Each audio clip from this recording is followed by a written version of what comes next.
ketiga, Rafiq Perdana Dwi Sukma Darmawan. Yang keempat, Susanti Kumalasari.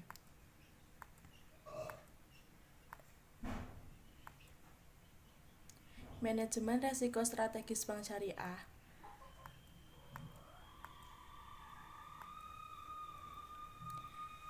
Yang pertama, pengertian. Yang kedua, faktor penentu resiko dan mitigasi. Yang ketiga, penerapan manajemen strategis di bank syariah. Yang keempat, organisasi manajemen resiko strategis. Yang kelima, proses manajemen resiko di perbankan syariah. Untuk yang pertama, pengertian manajemen resiko. Manajemen resiko memiliki makna luas, yaitu semua resiko yang terjadi di masyarakat, yakni kerugian, harta, jiwa, keuangan, usaha, dan lain-lain dilihat dari manajemen perusahaan ataupun dari bahkan pada halaman berikutnya. Manajemen resiko yaitu pembuatan keputusan yang berperan serta terhadap pencapaian target perusahaan atas penerapan baik di tingkat aktivitas individual maupun dalam bidang fungsional, sehingga manajemen resiko merupakan unsur penting yang harus diaplikasikan dan sangat perlu diperhatikan khususnya pada bank yang menjadi salah satu lembaga keuangan. BI melalui PBI nomor 13/23 BI melalui PBI nomor 13/23/PBI/2011 menjelaskan risiko strategis sebagai salah satu yang terpisah dari risiko lainnya. Dalam PBI tersebut, ketidaktepatan saat pengambilan dan pelaksanaan suatu keputusan strategis serta kegagalan dalam mengantisipasi perubahan lingkungan bisnis ini adalah yang dimaksud risiko strategis. Menurut pengertian lain, risiko strategis yaitu risiko yang disebabkan karena adanya penerapan dan pelaksanaan strategi bank yang tidak tepat dan pengambilan keputusan bisnis yang tidak tepat, atau bank tidak mematuhi atau tidak merubah perundang-undangan dan ketentuan lain yang berlaku.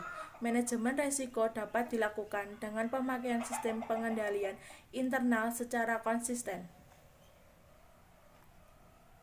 Faktor penentu resiko dan mitigasi.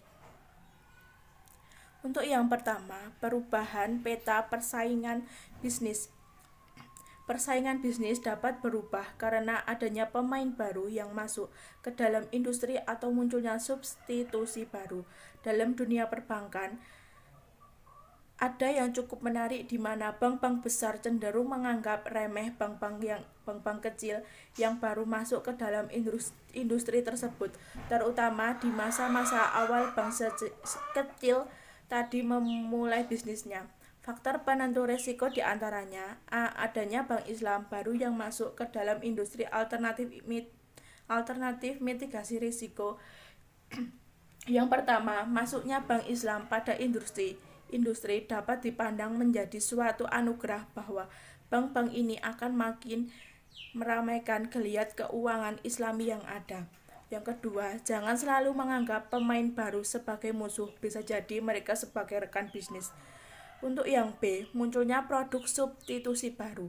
Alternatif mitigasi risikonya ya pertama, apa saja produk yang baru muncul, Bank Islam harus memegang teguh prinsip kepatuhan terhadap nilai-nilai Islam. Untuk yang kedua, perlunya membentuk tim komunikasi untuk menjelaskan keunggulan produk yang dimiliki bank saat ini. Contohnya, apabila bank tidak mau mengeluarkan kartu kredit Islam karena perbedaan pendapat, maka bank bisa mengomunikasikan bahwa kartu debit lebih nyaman dan damai di hati. Untuk yang ketiga, membentuk kelompok pengembangan produk dan memberi pelatihan berlanjut dan informasi baru perihal preferensi layanan nasabah. Untuk yang kedua, kurang tepatnya perumusan strategi.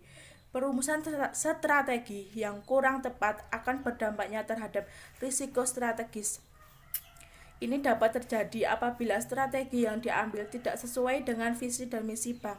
Faktor penentu risiko diantaranya: A. Strategi tidak sejalan dengan visi misi bank. Alternatif mitigasi risiko: 1. Melakukan monitoring atas implementasi visi dan misi secara berkala untuk memastikan bahwa strategi bisnis dan capaian aktual selaras dengan visi dan misi yang ada. Untuk yang kedua, menginternalisasikan visi dan misi yang ada dalam bentuk berbagai media komunikasi. Untuk yang B, analisis lingkungan strategis yang tidak komprehensif. Alternatif mitigasi resiko. Yang pertama, membuat kelompok khusus menangani penyusunan strategi perusahaan.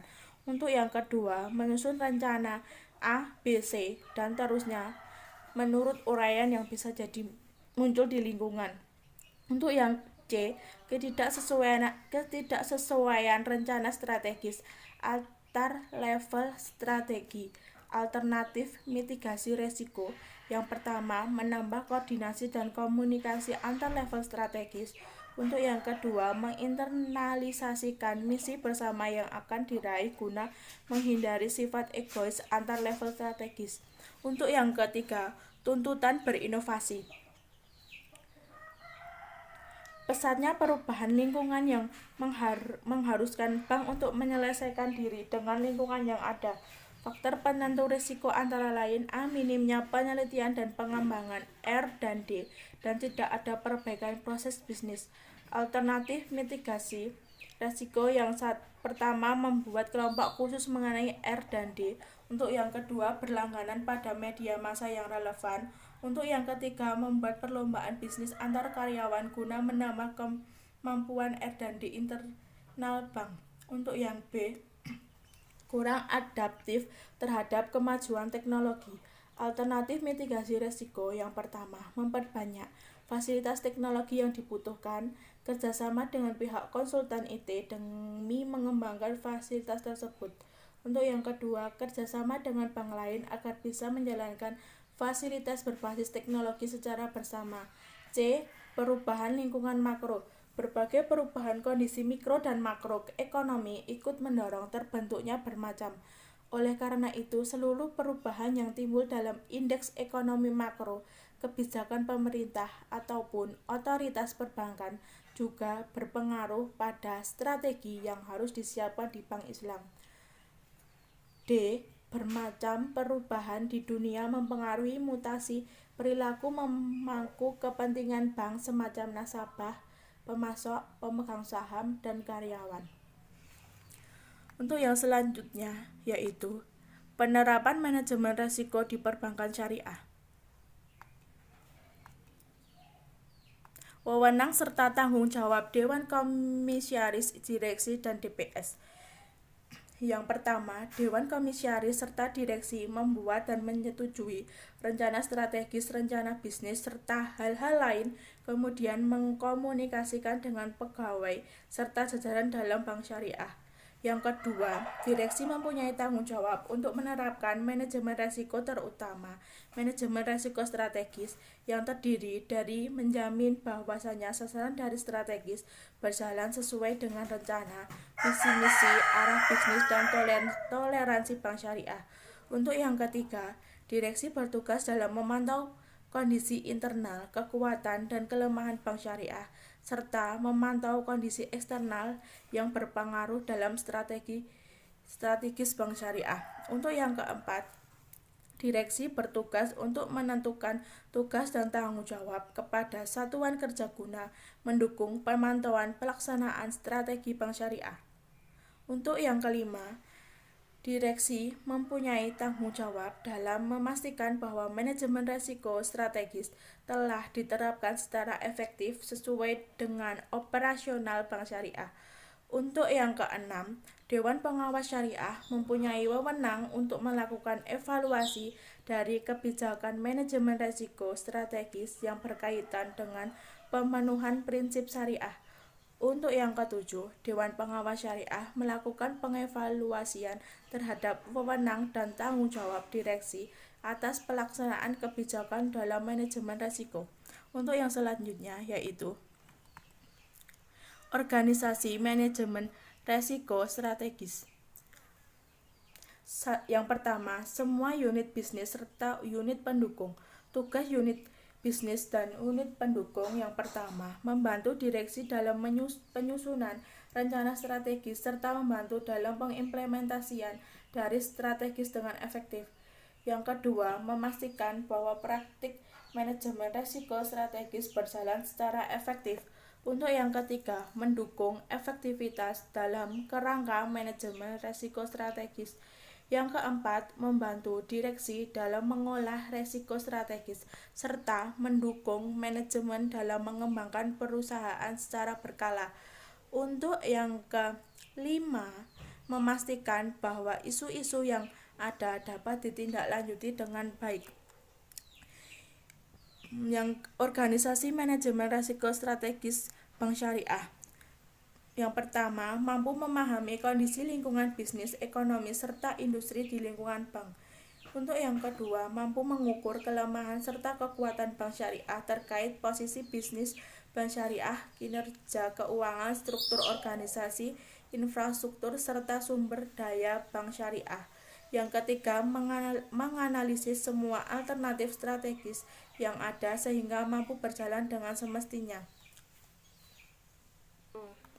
Untuk yang terakhir yaitu proses manajemen risiko di perbankan syariah. Untuk yang pertama, identifikasi risiko strategis, yaitu mempunyai bank syariah mengidentifikasi penyimpangan atau kesalahan akibat kinerja yang kurang efektif.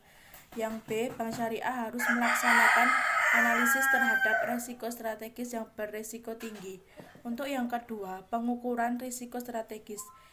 A. Mengukur risiko strategis dapat dilakukan dengan parameter tingkat kompleksitas strategis bank syariah. B. Bank syariah harus melakukan stress test atas implementasi strategis. C. Hasil stress test harus mampu memberikan timbal balik terhadap proses perencanaan strategis. Yang ketiga, pemantauan risiko strategis. A. Bank syariah harus melakukan proses untuk memantau serta mengendalikan pengembangan implementasi dari strategis yang harus dilakukan secara berkala. B. Isu-isu strategis negatif yang muncul akibat perubahan operasional bank syariah dilaporkan tepat waktu kepada direksi. Yang keempat, pengendalian risiko strategis. Bank harus mempunyai sistem dalam pengendalian guna memantau kinerja bank syariah. B. Membandingkan hasil aktual dengan hasil yang diharapkan untuk memastikan bahwa risiko yang ada masih bisa ditoleransi. C. Melaporkan deviasi yang benar kepada direksi. Yang kelima, sistem informasi manajemen risiko strategis. A. Bank syariah memastikan bahwa sistem informasi yang ada baik sehingga mampu mendukung proses perencanaan serta pengambilan putusan secara berkala.